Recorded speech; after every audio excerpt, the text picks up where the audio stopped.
Let's go ahead and bring in Steiner Sports CEO, Brandon Steiner. One of the country's top memorabilia moguls. I have an unbelievable guest, Brandon Steiner. Brandon's second to none.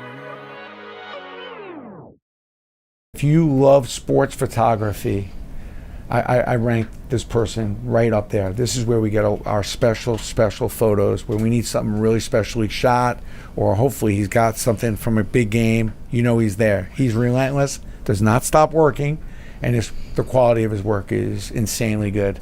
And I'm probably underselling him right now, but I don't know how higher up I can go, because I'm trying to find out about how do you become a sports photographer that can basically shoot any game, has relationships with the players you have. This Anthony Causi, you've noticed him in the post. You see him in a lot of, when you look at the byline there, Anthony Causi. Brandon, How are you, sir? always a pleasure to be in your We know presence. each other for years. Yes, we do.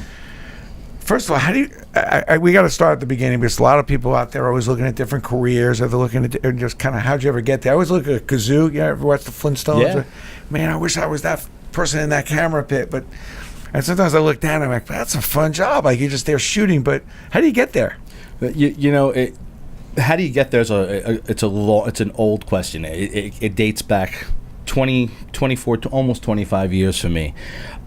Shooting this 25 years. 25 years. Shooting. That was when you had the capsules and you were sending it to somebody and they'd walk it all the way up. See, I started the way I tell most kids and most anybody that's trying to get into this business. You need to learn from the people that have done this well. And I got into this business as a messenger. Back, editorial photography, way before the internet was even thought of. Photographers were in the pits at Yankee Stadium shooting black and white film, 24 frames on a little cartridge, and they'd pull it out. Someone came to me and said, "Hey, do you want to go to Yankee Stadium and watch 3 or 4 innings of baseball from the dugout, and then run out of there and develop some film down on South Street for the New York Post?" Never did I realize that it would span almost 25 years of a career that I adore and love. You shoot the shot, give it to you, you run to South Street or wherever you get developed. It was a whole process. It's not like shoot it and email it over there. Everything today is instantaneous. I gave my intern a VHS, and he asked me what that was, because he'd never seen a VHS. Try giving him try giving a camera to a person today without a screen, and that instant. Oh wow, that's a little bright. Let me go and stop down a little bit. Back in the day, you needed to know the art of photography. You needed to know your light, speed, time of day, where the light was coming from, the action of the player hitting a ball, running to first base and capturing it, and then not knowing if you got the picture that you need to have immediately. Now it's you get it. You hit a button, it goes to your smartphone, and it goes to the paper, and it's printed within 20 minutes later. Or printed, I'm dating myself right now. It's online within seconds. Well, talking about that, have we become a photocentric society and maybe diminished the professional photographer a little bit, because everybody feels a photographer because they got an iPhone? Everyone's a photographer today. And you're feeling about the daily news almost, and it was really probably the start of many newspapers, maybe either going out or going under, or maybe even more, combining and merging. What you're saying right now stands true, where it is that type of society where everyone's a photographer. You pick up a smartphone, you hit a button, and instantaneously you know exactly what you have there. If it's too bright, you bring it down. If it's too dark, you bring it up. You don't have to have that art anymore. Back in the day, I'd take a photo. I had to wait a week. I'd bring it to the photomat at the pharmacy, and 7 days later, I'd pick them up. I go, "Oh man, I screwed up this photo." Those days are over. They are over, unfortunately. But I still like to believe that there's a niche out there for artists that know their craft, they know their art, and they tend to stand head and shoulders above the rest. You'll have 20 photographers now where there were 3, and I like to believe that 2 or 3 of those guys are a little bit better than the guys that are out there just as mechanics, we like to say. I always look at you as an artist. It's funny you bring that up, because I remember, like, on the Mariano photo, I'm like, how'd you think of getting that photo when Mariano was coming in from the bullpen and coming to the mound? Because I don't remember a photography pit back in the outfield. Yeah. Like stuff like that. But you've done a lot of stuff like that. How do you think of that, and how'd you get to do that? You're trying to think outside the box. You sit and shoot. How many games are there in a season for baseball? 162. You don't want to shoot that same picture for 162 games from the dugout. I hate a swing picture. I hate a picture of a catch and a throw to third. So I'm constantly thinking, how can I tell this story from a different angle?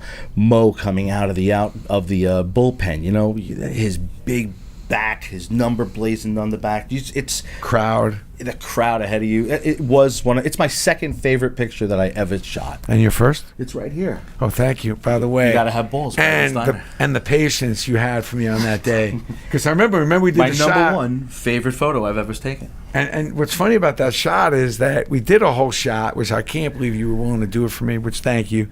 But then we had to go shoot it again because you weren't happy with it. I wasn't. You know, you know what you want. I had a vision in my head of how I wanted you to look, and I think we. You did a great job. Thank you. Too. I appreciate that. I had a good very, very well, by the way. It was either that or Adriana Lima that day. You know, I chose you. So. Hey, are you worried that is the true photographer going to be forgotten? Yes. Because it's so easy. Are you I'm worried very about worried. that becoming extinct? Especially today. Yesterday we had the Daily News fire their entire staff. They fired every single photographer out there. What does that say? I mean, I used to crave the rivalry that there was a Daily News photographer sitting 5 feet away from me. Now, you get 10 photographers in a pit. Somebody's going to get the photo. Someone's not. Me, I like to say that I got it more than I didn't, and I like to beat the Daily News every day. My mission was to go out there and blow the pants off them, and I crave that action. Now it's a shame. It's not there anymore. What's the most amazing thing with the equipment? I mean, it's so sad when I think about this, but because I kind of look forward. I was a photo guy growing up. I had a problem reading. So Sports Illustrated, when I went to the newspaper looking for those photos, was the story I was looking. The photos always tell a story too. Mm-hmm. So I would look for those photos. And that was what helped me learn. So Sports Illustrated was like my Bible. You know, the photos there were like but when I think about the equipment, like what's the most amazing thing that's happened now with these equipment? Because I don't know if people realize the depth of what you can now do with a camera. With every new camera that comes out, there's little things about them that make them better than the last model. I'm a Canon guy. I put my still to this day. I will be Canon my whole career. I've trusted them. They've stood by me. They're very good to me, Canon, and I have a brand that I can count on. That's always, a brand that's always gonna perform. When I hit that trigger, I know what I'm gonna get when I'm using that. Cool. So is the equipment as good as you've ever dreamt it right to be? Now it's about as good as it's ever been, and it's only going to get better, and that allows someone that's not as proficient in photography to actually go out and buy this type of equipment and become a better photographer. It makes the amateur into somewhat of a pro. So that's why there are so many people out there these days. Like if you shut the screen off and you took that screen away and just relied on your brain to tell you what the light is and the speed, you need to know a certain art. Now this camera's pretty much doing it for you. Telling you need to get closer. I mean, I couldn't believe it. I was looking at a photo the other day, taking one, and it said, get closer. Yeah. The iPhone said, get closer. I'm like, geez, do you want to just take this picture for me? Yeah, I hated working with an iPhone, and I don't work with an iPhone. Yeah. But, nowadays, instead of lugging a big, giant camera around chasing after a 2-month-old, I have my iPhone, and that my wife goes crazy. How does it work now, though, when you're at Yankee Stadium, which I see you all the time, or even at a football game, and you take a photo? It's really no more just taking a photo for one person. Are you taking it for a group of people? Are you taking it for a group of media outlets? Are you taking it for a photo company, and then they're going to take the photo? Are you still shooting for yourself? Different people have different contracts and different ways of working. Most of the times that you're working, you're on assignment for the person that credentials you for that game, via whether it be an editorial, if I'm working for Steiner that day, if I'm trying to capture that next thing. And I know in my head that Judge is going up for a certain milestone in his career, and I'm going to set remote cameras up to catch that milestone. But So you may have several cameras set up for a particular moment. oh yeah, remote cameras, long lenses, very very wide angle lenses. That old shot of Yankee Stadium with the facade in the front and the field and the blue sky and the green grass. Then you have pictures that you want to get that action shot. And just 2 days ago, I perched myself in the outfield of Yankee Stadium, and the only thing I was shooting that day were batters hoping for that big home run. And when you get it, I mean, I did it at the All-Star game too, and I had this really pretty picture. I actually have it on my Instagram right now. What's your Instagram, by the way? It's at Causi, Acausi. Now, are you constantly? Do you post some of the good stuff you do? You do every now and then, so people get a feel for you. You have a little fan base. Or? Yeah, I do. Yeah. It's Cool. enjoyable to bring to the public some good photos, some special photos that I normally wouldn't be able to show. Now, did you get on your Instagram a lot of the home run shots from the other night, from the All-Star game? I did. You got to get. There's plenty of action. Yeah. What was your best shot of them all? You know, the Judge home run, he literally looked right into my camera as he rounded the bases, and he just smiled out into the outfield, and I just happened to be in a good location. And it's on your Instagram. It is. Ben, can we share that or? Yeah. All right, yeah. We're gonna post a link on that. That would be cool. Awesome. Yeah. I just have the love. I mean, to me, Steiner, and I want to just say this. Besides, thank you. We built this company on that magic moment, on that photo, and because I had that learning disability as a kid growing up, that's what I knew.